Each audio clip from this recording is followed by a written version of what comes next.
Բարև ձեզ։ Առաջին լրատվականի եթերում նորից դիսկուրս հաղորդաշարն է, որն իրականացվում է բաց հասարակության հիմնադրամներ Հայաստանի ֆինանսական աջակցությամբ։ Հայաստանի Հանրապետությունը տոնում է անկախության 20-ամյակը։ Բուռն տոնական տրամադրություններին զուգահեռ, սակայն բավական բուռն քննարկումներ են ընթանում, թե անկախության 20 տարիների ընթացքում մենք ինչ ենք կարողացել ձեռք բերել, ինչ բացթողումներ ենք ունեցել, ինչքանով է համապատասխանում ներկայիս Հայաստանը այն պատկերացումներին, որ կային 20 տարի առաջ։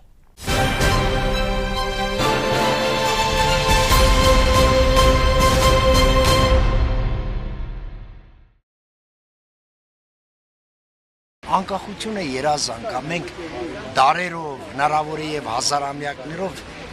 կորցրել ենք անկախությունը եւ ցեկտել ենք այն վերականգնել, վերջապես հաջողվեց դա անել։ Բայց մեր ժողովուրդը դարերով ապրելով, ենթակայության տակ, հոգեբանական փոփոխությունների ենթարկվելով եւ այլն, անկախության արժեքը չհասկացավ։ Եվ այնքան վարկաբեկեց անկախությանը, այն ժամանակ, երբ անկախությունը մեր բերանից պետքա դուրս գար որպես սրբություն, որպես աստվածաշնչի մի պատվիրան, շատերիս բերանից հիմա դուրս է գալիս որպես անեծք։ Ժողովուրդը սպասում է, որ մեկ դարուց ամեն բանը լավանա, բայց Ռոմը մեկ դարուց շինվեր, պատրաստվեր, 1000 տարիներ է, հիմա մեզի ժամանակ պետք է դա։ Մանավանդ դուք երդասարտուհիներն եք, որ ներգիրը պիտի երդեք, պիտի հարաճացնեք։ Շատ շատ ուրախ եմ, որ մեր Հայաստանը արդեն դարել է անկախ ու ինձ շատ է դուր գալիս մեր Հայաստանը, բնականաբար ես միշտ կմնամ Հայաստանում ու ինձ ամեն ինչ շատ է դուր գալիս, ամեն ինչ լավ է։ Ինձ թվում է մարդկանց մեջ է ամբողջ խնդիրը, որտեղ հենց Հայաստանն էլ, հենց Երևանն էլ, հենց մենք ենք մարդիկ։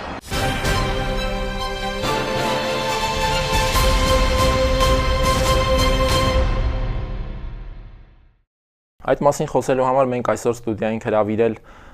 անկախության ակունքներում գտնվող մարդիկ, որոնք գտնվել են դեռևս Ղարաբաղյան շարժման ակունքներում, Ղարաբաղ կոմիտեի անդամներ, նախկին Ղարաբաղ կոմիտեի անդամներ Վազգեն Մանուկյանին եւ Աշոտ Մանուչարյանին։ Բարնայք, շնորհակալություն մեր հրավերն ընդունելու համար եւ առաջին հարցը ուզում եմ ձեզ երկուսիդ էլ ուղղեմ, երբ դեռևս Ղարաբաղյան շարժման փուլում էինք, կար արդյոք անկախության հաշվարկը, պատկերացումը, որ նույնիսկ այդ շարժումը առանց անկախության հնարավոր չի լինելու բերել ինչ որ արդյունքի։ Խնդրեմ, պարոն Մանուչարյան։ Անկախությունը դա այսպես մի պահի ակտ չէ, երբ որ երկիրը ձեռք է բերում, ասենք, դրոշ, մակի մուտքի մոտ կամ ասենք թե այսպես տարբեր կարգավիճակներ, դա նախ եւ առաջ վիճակ է, վիճակ մարդկանց, ամեն անհատի եւ այդ ամբողջականության։ Այդ իմաստով ուրեմն անկախությունը Ղարաբաղյան շրջման հենց առաջին օրերից ըստ էության մեր ժողովուրդը ձեռք բերեց եւ առաջիկա տարիներում խորացնում, ամրացնում, ընդլայնում էր։ Բայց հետո եղավ մի այլ պահ, երբ որ մենք այդ ֆորմալ դրոշը, մեքենան եւ այլ բաները ձեռք բերեցինք, բայց սրընթաց սկսեցինք կորցնել այն, ինչ որ իրական անկախություն է։ Այսօր ես համարում եմ, որ կորուստները ուղղակի հսկայական են, չնայած կան եւ հուսադրող պահեր, այսինքն մի նոր տիպի մարդիկ են ի հայտ գալիս, որոնք ձեռք են բերում անկախություն այն հատվածը, որը կապված է մարդու որպես քաղաքացի դրսևորման հետ, բայց որպես մարդ դրսևորման հետ մենք վերջի տարիներին ավելի շատ կորուստներ ենք ունեցել այդ իմաստով։ Ես ուզում եմ ասել, որ առաջի տարիներին մենք էապես ավելի անկախ էինք, քան այսօր, եւ այսօր մենք նոր շատ մեծ խնդիր ունենք անկախանալու շատ ավելի ծանր կախման վիճակում գտնվելու դիրքից, այսինքն այն պահից, երբ մենք կորցրել ենք մեր ուրույն արժեհամակարգը, մեր ուրույն էությունը։ Սա անկախության կորուստի շատ ավելի խորը տեսակ է, քան այս կամ այն կայսրության հատվածում հայտնվելը։ Պարոն Մանուկյան, խնդրում եմ դուք էլ այդ հարցին մինչև կորուստների մասին ավելի առարկայորեն փորձենք խոսել։ Ես հարցին, բուն ձեր հարցին պատասխանեմ։ Հայ ժողովուրդը, ինչպես եւ ցանկացած ժողովուրդ, իհարկե ձգտում ուներ անկախության, դա բնական ձգտում է ցանկացած մարդկանց խմբի մարդու ազատության, անկախության ձգտում։ Բայց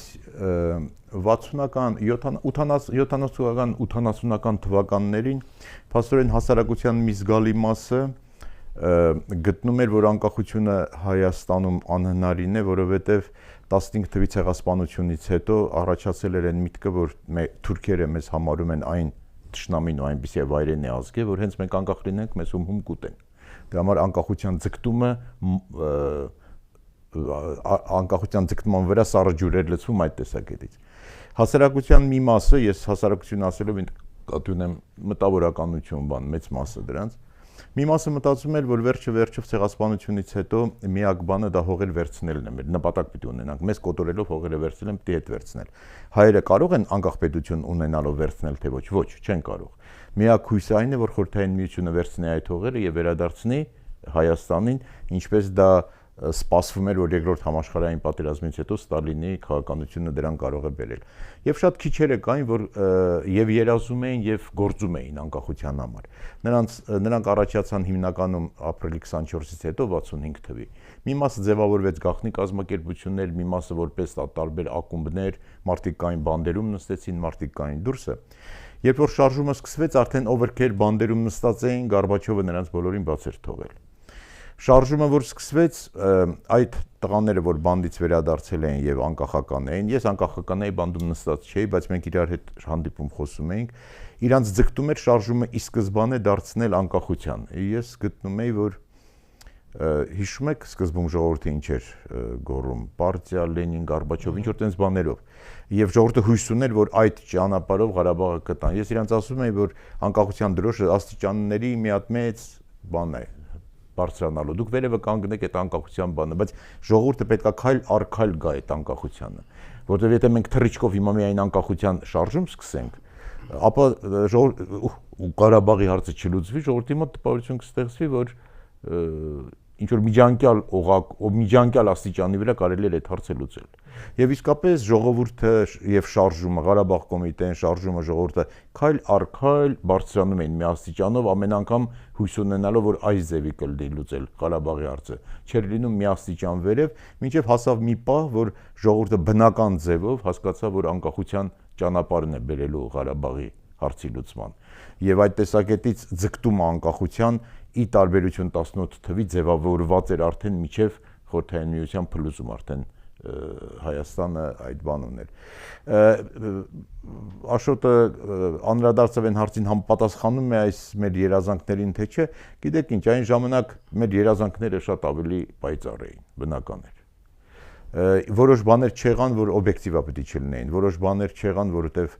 մենք կոպիտ սխալներ արեցինք, բայց դա օբյեկտիվ պատճառով եւ ինչն էր որ սուբյեկտիվ պատճառներով։ Գիտեք ինչ է, երբ որ տնտեսության զարգացման մեջ կան մեծ թերություններ, դրա մեջ կա եւ օբյեկտիվ եւ սխալներ։ Օբյեկտիվը որն է։ Դե 4 հարևան ունես, երկուսի հետ տնտեսական հարաբերություններ չունես, Հայաստանը համեմատական առավելություն կողքի երկրների հետ արդյունաբերության մեջ դժվար թե ունենա եւ այլն, կարելի է թվարկել օբյեկտիվ պատճառները, բայց կան պատճառներ, որ մեզանից է կախված։ Հայաստանում ձևավորված այս տնտեսական համակարգը, երբ որ կան մոնոպոլիաներ, երբ որ կան օլիգարխներ, երբ որ ազատ տնտեսական մրցակցություն չկա, դա արդեն մեզանից էր կախված, ոչ մեկը դա չէր պարտադրել։ Եվ միգուցե հիմա դա ավելի է խանգարում Հայաստանի տնտեսության զարգացմանը, քան օբյեկտիվ պատճառները։ Սա պիտի վերացնես, որ գաս օբյեկտիվը տեսնես ինչ կամով է խանգարում։ Նույնը կարելի ասել քաղաքականության մեջ։ Օրինակ ժողովրդավարության ձգտում, ազատության ձգտումը մեր մոտ կար, բայց մենք հիշենք, որ այդ ստացանք նաև որպես ժառանգություն Խորհրդային Միությունից, որտեղ Գորբաչովը մտցրեց Խորհրդային Միությունում ազատ ընտրություններ, ժողովրդավարություն, նույնիսկ բազմակուսակցություն։ Այսինքն մենք Խորհրդային Միությունից ազատվելով մենք վերցնում էինք այն, ինչ որ Խորհրդային Միությունում արդեն կար ու ավելի խորացնում էինք։ Եվ ես կարծում եմ ոչ մի բան չէր խանգարում, որ մենք ունենայինք ազատ մաքուր ընտրություններ, ունենայինք մրցակցային քաղաքական դաշտ, բայց ցավոք սրտի ես հենց ֆիքսեմ, որ հենց 95-96 թվին այն մարդիկ, որ իշխանության էին, իրանք չհամաձայնվեցին իշխանությունից դուրս գալ ազատ մաքուր ընտրություններով եւ սկսվեց նոր խաղ։ Եվ այդ նոր խաղը բերում արդեն նոր պայմաններ են։ Եթե մարդիկ, որը գտնում են իշխանության, ուզում են ամեն գնով իշխանությունը պահեն, դա բերում է նրան, որ դու պետքա պաշտպանես նաև անօրինական տնտեսությամբ զբաղվող մարդկանց։ Դու պետք է հենվես մի ժամանակ տենց էր, հիմա համարյա արդեն չկա, հեղինակությունների վրա եւ այլն եւ այլն։ Պարոն Անչարյան։ Եվ մենք մտանք այն անկոսը, որից չեն կարողանում դուրս գալ։ Դա պրոբլեմ է իսկապես։ Այո։ Պարոն Անչարյան, արդյոք այս կորուստների, բաց թողումների պատճառն այն չի, որ ձգտում ունենալով անկախության, երազելով անկախություն, այդուամենայնիվ այդ անկախությունը մեզ մի քիչ ոնց որ թե տրվեց նաև աշխարհաքաղաքական process-ների արդյունքում, եւ մենք իրականում պրագմատիկ առումով, մտածողության առումով պատրաստ չէինք անկախության, անկախ պետության մեր կյանքը ինքներս կազմակերպելու։ Գիտեք, անկախությունը այսպես ինքնուրույն մի բան չի, այսինքն մենք շատ անգամ շատ ենք բարձրացնում նրա արժեքը, մինչդեռ անկախությունը ընդհանրապես գործիք է մարդու համար, որպեսզի անցնի այն ուրույն ճանապարհը, որը իրեն դարձնում է ավելի կատարյալ մարդ, իսկ մարդկանց ամբողջականությունը ավելի ներդաշնակ եւ ներդաշնակ աշխարհ ստեղծող, ավելի ներդաշնակ մարդու կողմից։ Սա է մարդու առաքելությունը մոլորակի վրա։ Այս տեսակետից ես խոշորագույն կորուստները մեր ուրեմն վերագրում եմ անմիջապես ուրեմն փաստորեն անկախությունը ձեռք բերելուց, ֆորմալ անկախությունը ձեռք բերելուց հետո ընթացքին, որովհետև իրական անկախությունը այդ ճանապարհի միգուցե տարերային ոչ գիտակցված այսպես ըմբռնումը մեզ մոտ ստեղծվեց միանգամից, դա մի կողմից կարելի է համարել նվեր մեր ժողովրդին։ Ես որտեվ խորհրդային միության տարածքում շատ այդպիսի շարժումներ, բաներ եմ տեսել, բայց մեր շարժումը բացարձակապես ուրույն էր։ Հիմա անդադար փորձվում է, այ դուք էլ արտասանեցիք, նախկին Ղարաբաղ կոմիտե, ինձ միշտ գրում են, ես էլ հարցնում եմ, բայց Ղարաբաղ կոմիտեն ով է փակել։ Ես չեմ ասում, որ նա գործում է, չի գործում, բայց ոչ էլ որևէ մեկը վերացրել է։ Այստեղ խնդիրը զուտ սիմվոլների մեջ է։ Հիմա սիմվոլների տեսակետից ես համարում եմ, որ շարժումը մի ֆանտաստիկ բան էր մեր պատմության մեջ, որ մենք ստացանք միգուցե որպես կողմներից ընկած նվեր, ոչ մեկի չեմ կարող ասել ինչ-որ մեկի հատուկ պատրաստած բան էր։ Ղարաբաղի իմաստով մարդիկ պատրաստում էին, այնտեղ կար, ասենք Իգոր Մուրադյան, կային ուրեմն Ուլուբաբյան, հազար ու մի այլ մարդիկ, որոնք ասենք թե, բայց խնդիրը այլ բանում է։ Այն որակը, որ մենք ձեռք բերեցինք, զուտ մարդկային, այն ժամանակ հիշեք, բոլոր ուրեմն հայերը, ոչ միայն հայաստանցիները, տանում էին տնից դուրս ամեն ինչը։ Լավ, ինչու չպահպանվեց այդ որակը, ինչը պատճառ դարձավ, որ զուգահեռ եկավ այ որ ասում եք, աշխարհի ազդեցությունը, ես իդ իմաստով շատ բացասական եմ գտնում մեզ համար։ Աշխարհը, որտեվ գիշատիչ մարդու աշխարհ էր, մենք մտնում էինք այդ նոր աշխարհը։ Իհարկե, գիշատիչ մարդը սկսել էր բարձրանալ, ձեր բերել նոր որակներ, այլ պարոն Մանուկյանը խոսեց այդ որակներից, ոմանցից, չգիտեմ, ազատ ընտրություններ, խոսակցություն եւ այլը, բայց դա շատ սաղմնային բաներ են մարդու համար։ Շատ ավելի խորը էակ է մարդը, եւ այդ մարդը փնտրում էր իր համար շատ ավելի խորը եւ բարձր ճանապարհ։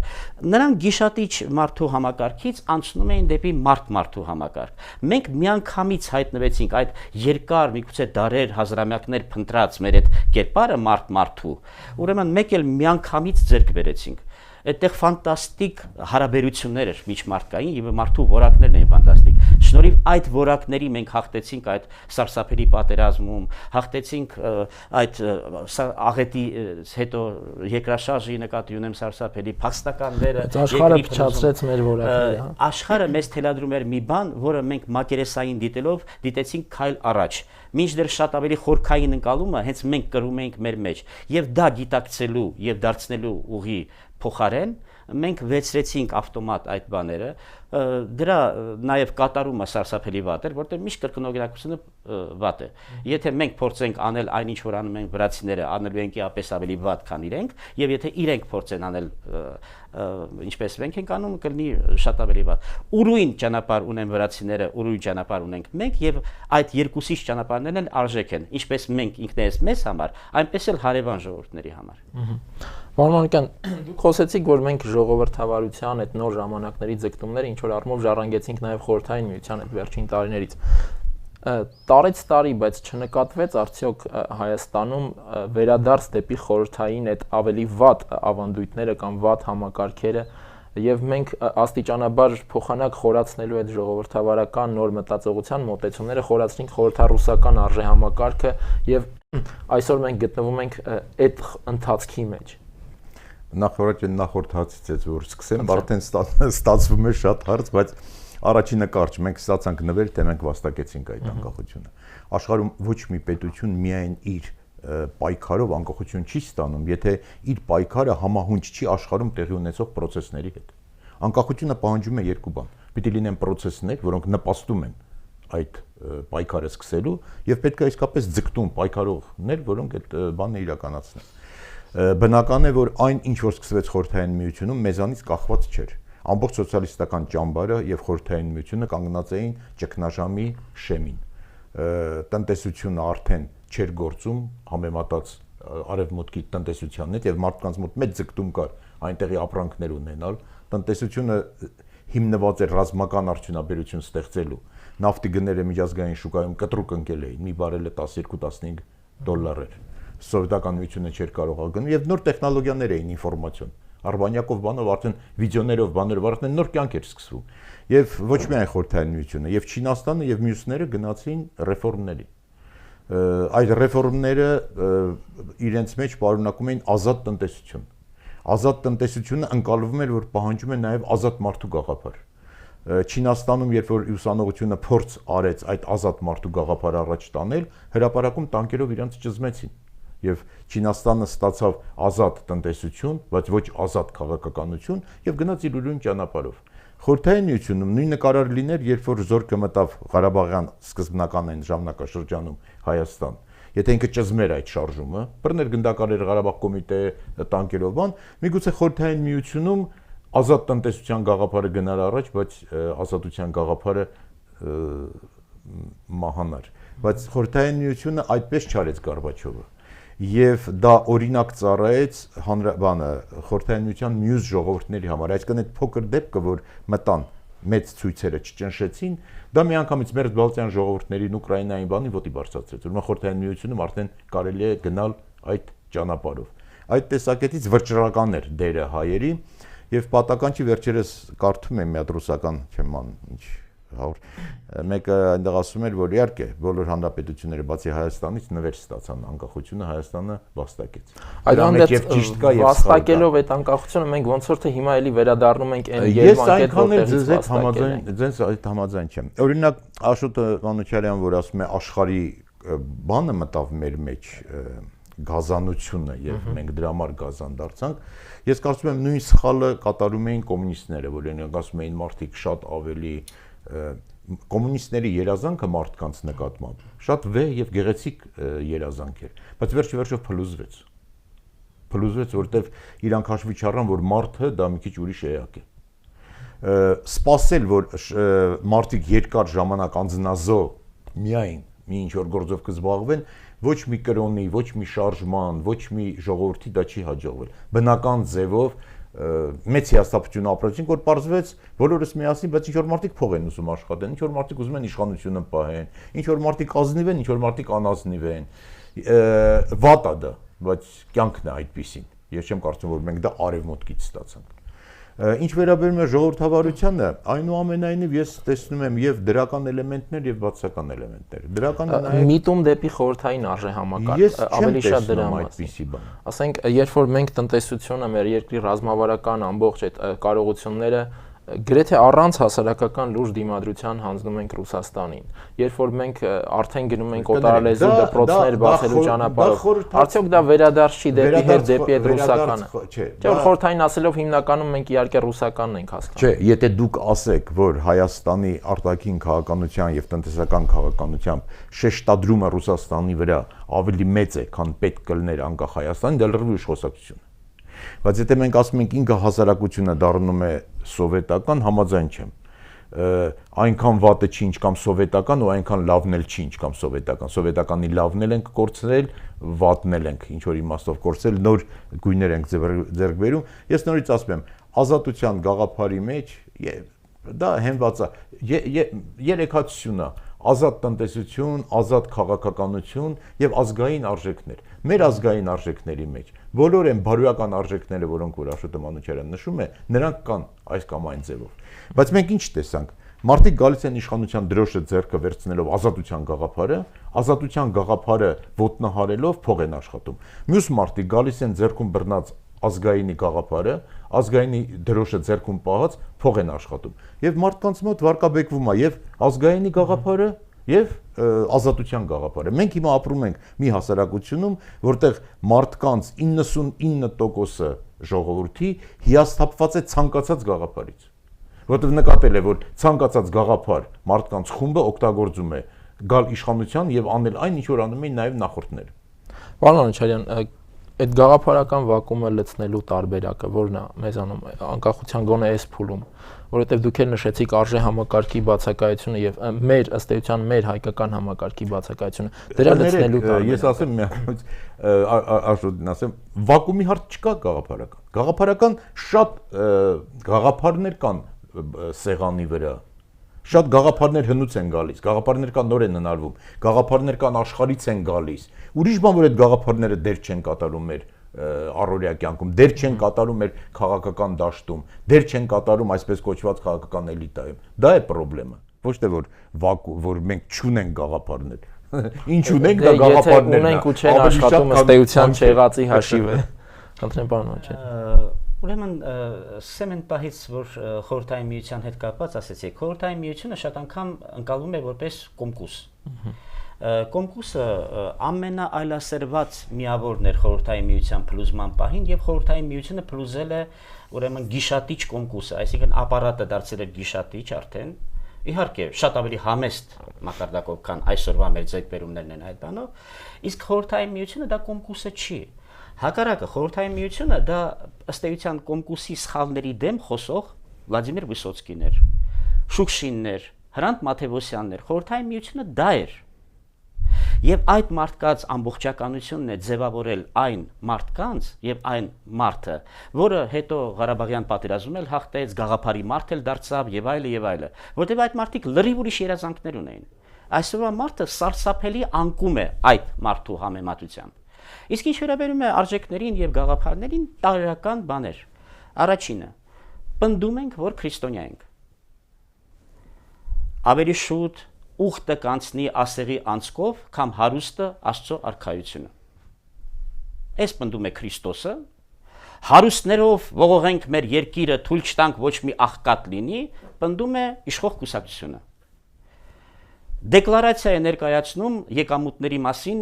Գարեգին Նժդեհը։ Բոլշևիկները գալիս են բանակցություններին, ասում է, գիտեք, մեր գաղափարները համահունչ են, այ ես էլ սեփականությունից ունեմ միայն այս բառարանը, մեկ էլ այս դաշյունը, ուրիշ ոչինչ չունեմ ու ունենալ չեմ ուզում, որովհետև այդ սեփականությունը խեղդում է մարդու մեջի մարդկային էությունը, ես ուզում եմ ազատ լինեմ, բայց ես կասկած ունեմ, որ դուք ուզում եք վերցնեք ու բաժանեք, այլ ոչ թե ազատեք ձեզ այդ իրերի իշխանությունից։ Գարեգին Նժդեհի հետնորդները հիմա դեզում ենք եւ պետք է դիզենք, հլա հետնել միասին ասենք, որ բան չունենք։ Այսինքն Նժդեհի турքը դրանով է տրվում, էլի, որ բան չունենք։ Սա նոնսենս է, այդտեղ գաղափարների սպանումն է, ստրկության նոր ձևով, երբ որ մարդ իրերից հարստությունից կողմից ստրկվածված է, էապես ավելի շատ, քան ոչինչ չունեցող մարդը, որը հացի կարոտ է։ Այս իմաստով գաղափարների այդ հատվածն է այսօր մարդկությունը առաջ տանում, թե արևմուտքում, թե արևելքում։ Այդ ամեն ինչը ըստ էության քողարկվում է հենց այդ ռուսական վահանով, համատարած ռուսիֆիկացիայի process-ով հանուն այդ իշխանությունը եւ հարստությունը պահելու համար։ Արդյոք չկա այս միտումը, արդյոք չկա այս տենդենսը։ Ես կուզենայի, որ մենք թույլ չտանք մեզ նաև ուրեմն մեր այսպես իրական պատկերացումները ուրեմն խեղճացնել, այսպես նսեմացնել մի նոր գաղափարով։ Յետխորհրդային տարածքի համար 3 չարիքների բան է ստեղծված, այսպես մի նոր կոնցեպցիա։ Ուրեմն կոչվում է սովետական միություն, կոչվում է սոցիալիզմ եւ կոչվում է ռուս։ Ուրեմն ոչ մի բանի ռուս թե ավելի շատ Ռուսաստան։ Ռուսաստան կարևոր չի, այստեղ նույնացված է։ Ուրեմն այս 3 անեծքներն են, որ կարծես թե տարածքով տարածվում են եւ դրանց պատճառով է, որ ոչինչ չի ստացվում։ Իրականության հետ սա որևէ ախերս չունի։ Ուրեմն այս ամենը ունեցել է իր դրականը եւ բացասականը, ինչպես ամենուրեք, ոչ մի բանի դեմ պետք չի աշխատել, այն ամենը, ինչի դեմ պետք է աշխատել, ձեր մեջ է։ Այս իմաստով եկեք իսլամից օրինակ վերցնենք, եթե քրիստոնեությունը մոռացել ենք։ Ուրեմն երկու ջիհադ ունեն, մեկը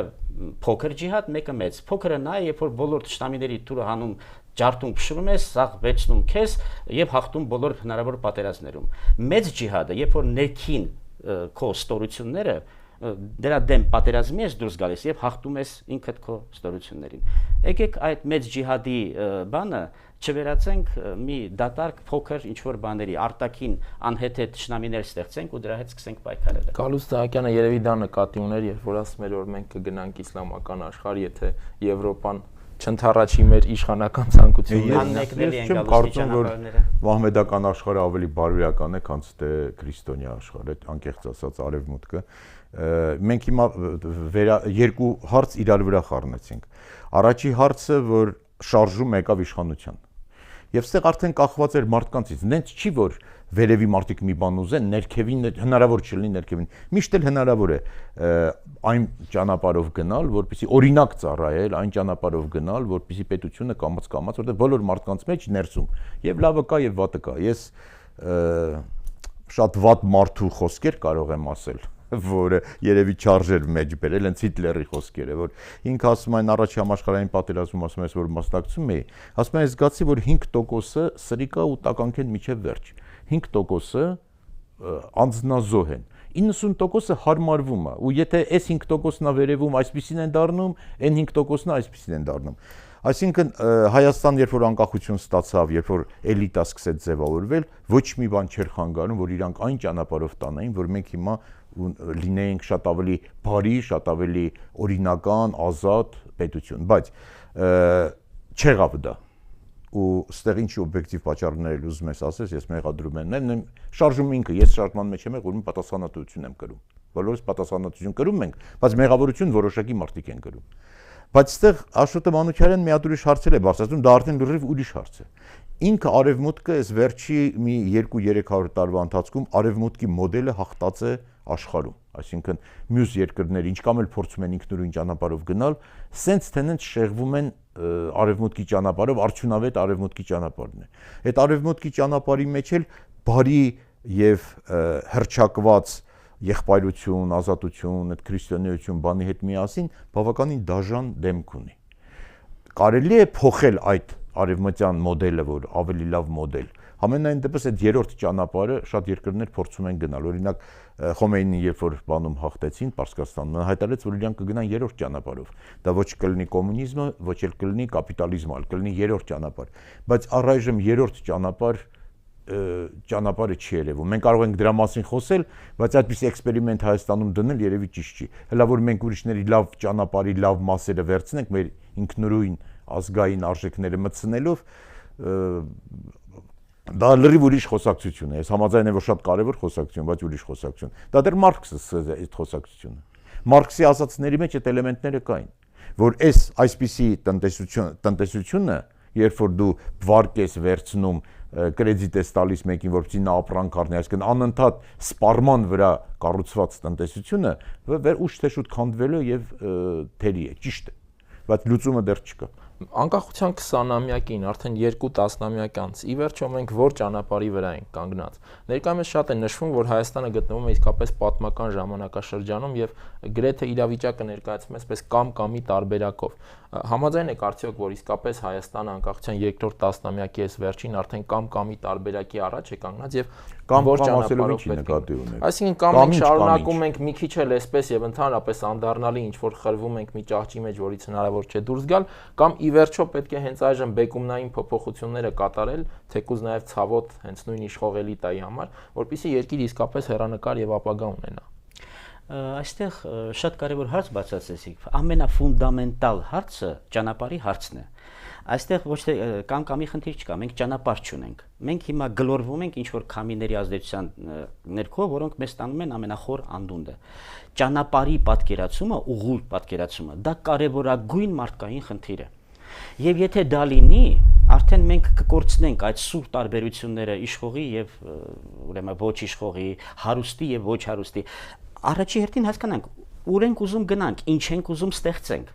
Հիմա մենք կանգնած ենք այս խնդրի շեմին, բայց այս խնդիրը պետք է լուծենք շատ արագ։ Դա չի նշանակում վերջնական պատասխան կստանանք։ Մենք պետք է ստեղծենք համակարգ, որ անդադար մտածում է ուր է գնում, ճանապարհը այդ պահի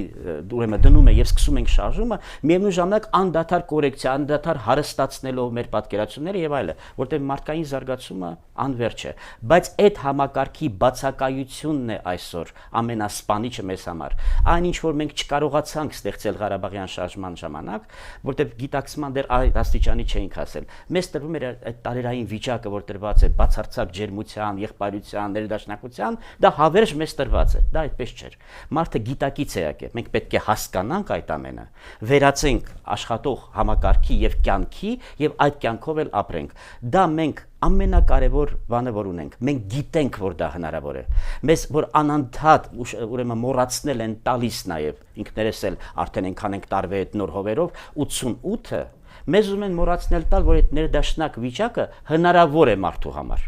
Իսկ մենք գիտենք, տարել ենք այդ, զգացել ենք, որ դա հնարավոր է։ Հիմա պետք է այդ պահերը համարենք մեզ համար ստարտային, այն որակները, սխալների որակները, ամեն ինչը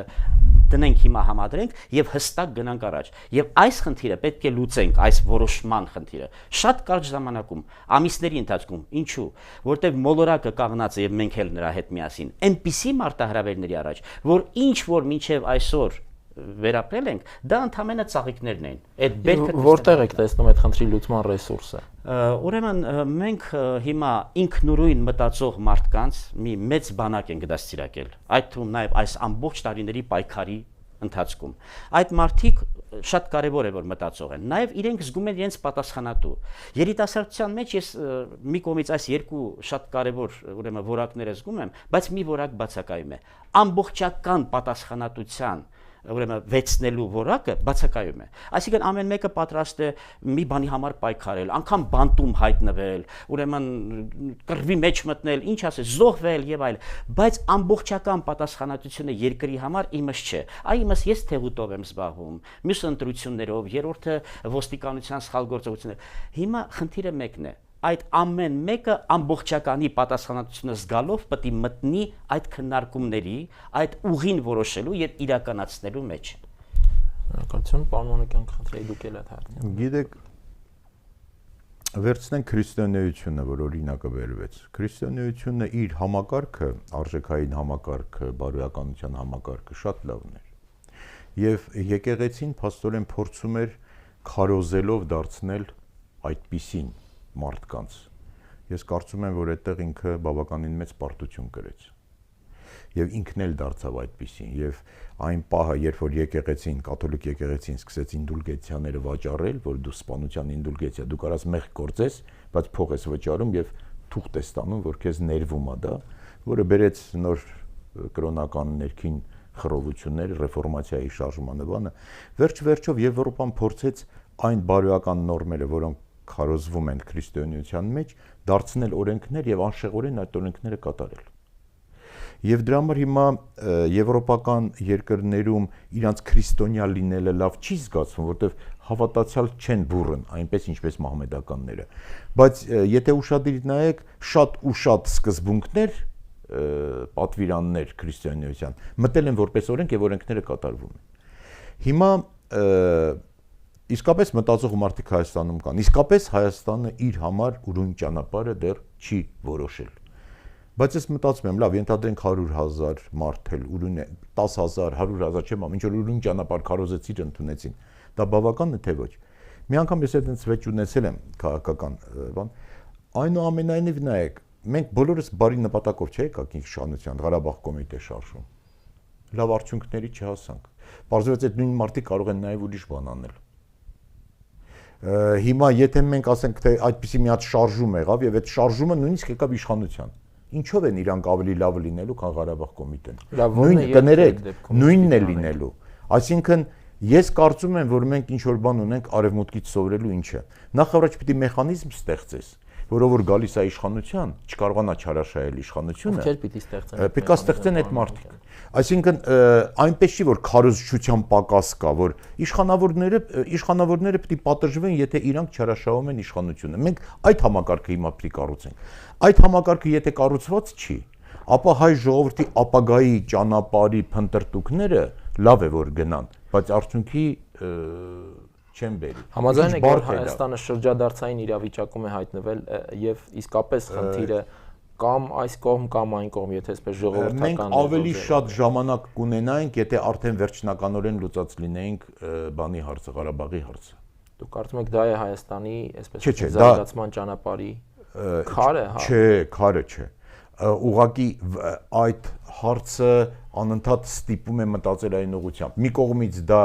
մի հատ խնդիր է, որը պետք է լուծես, բայց այդ խնդիրը լուծելով նաև կարող է ճանապարհ բացվի։